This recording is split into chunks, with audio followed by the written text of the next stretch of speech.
New concerns about the Zika virus here in the desert. And it has to do with some mosquitoes discovered in Coachella. Our Vince Marino live in Coachella right now with details for us.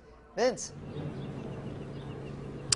Gino, Janet, it all started with a phone call from a resident here in this neighborhood. They called the Coachella Valley Mosquito and Vector Control District to complain about constant mosquito biting throughout the day.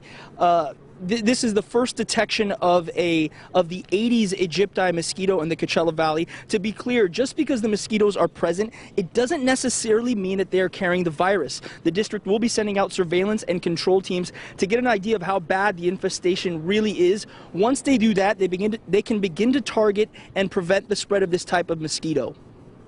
One way they get around is through their eggs. They lay eggs in containers. There's like a flower pot. They could lay some eggs in the base of it, and someone can move that pot with those eggs in it. They can move from, say, Imperial County up here to Coachella, and they can move those eggs around. And once those eggs were wetted or submerged in water, those eggs could hatch out. You could have larvae that could develop into adults. The Coachella Valley Mosquito and Vector Control District is asking for the public's help in keeping this unwanted visitor out of the valley. They're asking residents to inspect their yards for standing water, drain any water that has collected in bird baths or under potted plants, or any other area that collects water.